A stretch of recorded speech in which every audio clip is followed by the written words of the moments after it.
Early this morning at Ilford station, a deeply disturbing incident took place, one that perfectly illustrates the decline we're seeing across our country. An elderly English woman accidentally dropped her phone onto the train tracks. In a moment like that, you would expect those nearby to step in and lend a hand, to help her recover it safely. That's what any decent civilized society would do. We'll dive into this story in today's video, but before we get started, don't forget to like this video and subscribe. Right now, only 12% of viewers are subscribed, so join the community and help us grow.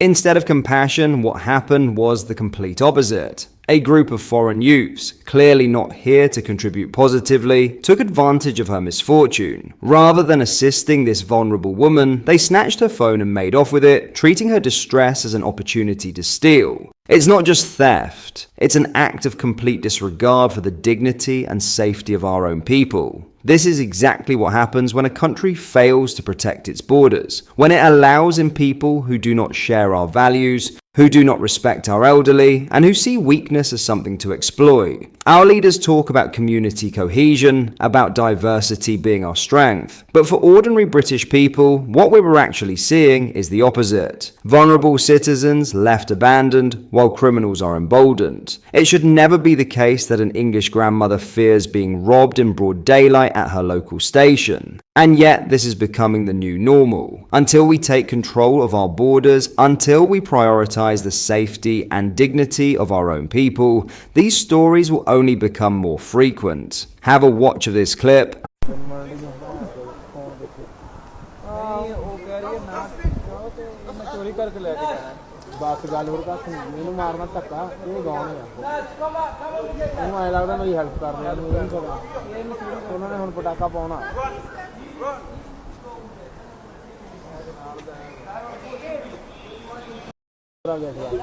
Does he not realise that it's electrified? What the fuck is he doing?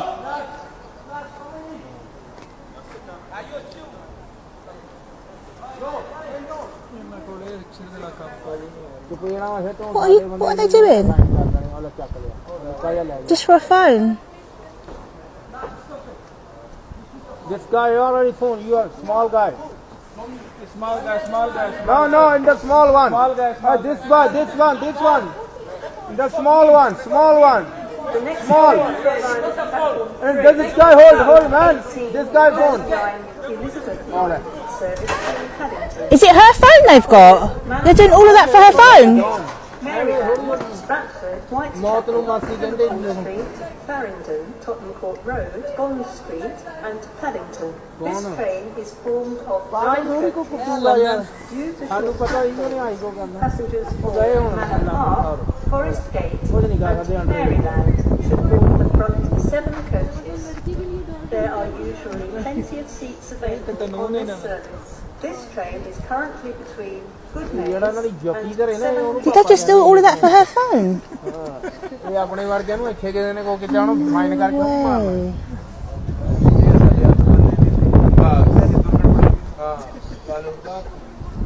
And let's be clear, we should not have to live like this. Ordinary British people should not be forced to share their streets, their stations, and their daily lives with individuals who have no respect for us, our way of life, or our most vulnerable. We didn't ask for this. We didn't vote for this. Yet we're told to simply accept it as the price of so-called diversity. Enough is enough. Our elderly deserve dignity, our communities deserve safety, and our nation deserves borders that actually protect us. Until that happens, incidents like the one at Ilford will remain a grim reminder of how badly our leaders have failed us. In other news, Labour Conference Week, their second conference in power. Having won that massive majority at the general election, I imagined it was going to be a week when they talked about their achievements in government and their plans for the future. We didn't hear all that much of those. It all began on Sunday morning on the BBC when Keir Starmer was asked a question about our policy on indefinite leave to remain. This is what he said. Well, I do think that it's a racist policy. I do think it's immoral. It needs to be called out for what it is. Now, I don't know whether he had planned to come out and use the word racist or whether it was just a response to a question. It seemed to me he was pretty unsure of himself when he said it. Either way, once that was out of the bag, they decided as a party to go with it all week, despite the fact that the very next day the Home Secretary, Shabana Mahmood, put forward her own proposals to tackle indefinite leave to remain. But having let the cat out of the bag, they continued all week. Then there was Chancellor Rachel Reeves saying, "Those people have every right to be in this country, and the idea that they would be deported just because they weren't born here, I believe that policy is racist. I believe that policy is wrong." Clearly, she thinks it's racist to suggest benefits should only be for British nationals. And David Lammy, never one to miss out, joined in too. He must call his scheme to round up and deport our French, Indian, or Caribbean neighbours who already have indefinite leave to remain what it is racist. What we have learned this week, even from the Home Secretary, is that the Boris wave will not be denied. Between 1 and 2 million people will be given indefinite leave to remain over the next 3 years. That means once they get it, they'll all be entitled to a life on benefits.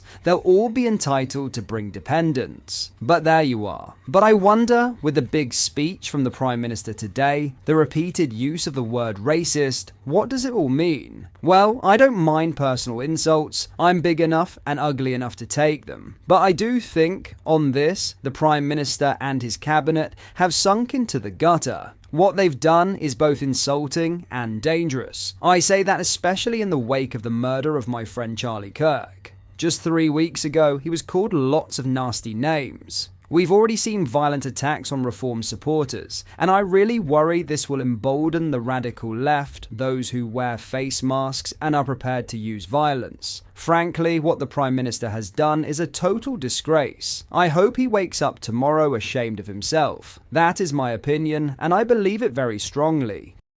A drunken Turkish migrant has been spared jail despite stabbing a man with a broken bottle and being accused of being in a terrorist group in his home country. Halil Dal, 30, was caught on CCTV smashing a glass bottle against a wall before stabbing Kashif Chugtai, who suffered cuts to his back and was lucky his injuries were not catastrophic. The incident occurred outside the Camel nightclub in Bournemouth, Dorset, near where Mr. Dal is staying in the taxpayer-funded Britannia Hotel. The migrant fled Turkey, where his lawyer said he faced persecution for his political views. Video footage of the attack shows Dal removing a bottle from his pocket, smashing it against a wall, and then making a stabbing motion multiple times. Security staff restrained him on the floor until police arrived. Mr. Dal admitted assault occasioning actual bodily harm, and was handed a 24-week prison sentence suspended for 18 months. Under current government legislation, the migrant is now not eligible for automatic deportation. Just days before, a fellow asylum seeker at the same hotel, Shkar Jamal, missed his sentencing for threatening a man with a snooker cue in a public place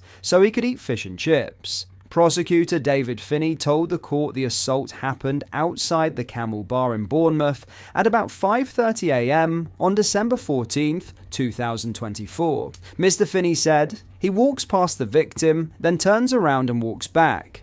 He pulls a bottle from his pocket, smashes the bottle, and makes a stabbing motion towards the victim. He smashes it again and makes a stabbing motion 2 more times. Door staff then become involved." Mr. Finney noted that no explanation could be given for the shocking attack, other than that Mr. Dow was in drink at the time. He said the victim told police he had been attacked but refused to give a statement. Mr. Finney continued, "He suffered minor lacerations to the back. Had we been provided with a statement from the victim, it's highly likely the charges would have been more serious. But it was felt this was the only charge we could prove. It is the use of a highly dangerous weapon. A broken bottle is the equivalent of a knife," adding that the potential harm of the attack is catastrophic. Defending Mr. Dow, Juliet Osborne said her client suffered trauma in Turkey due to his political beliefs. She said, "Mr. Dow is in the UK seeking asylum. He tells me he was involved in politics in Turkey. He was forced by police to become an informant. The police beat and tortured him in order to force him to do that.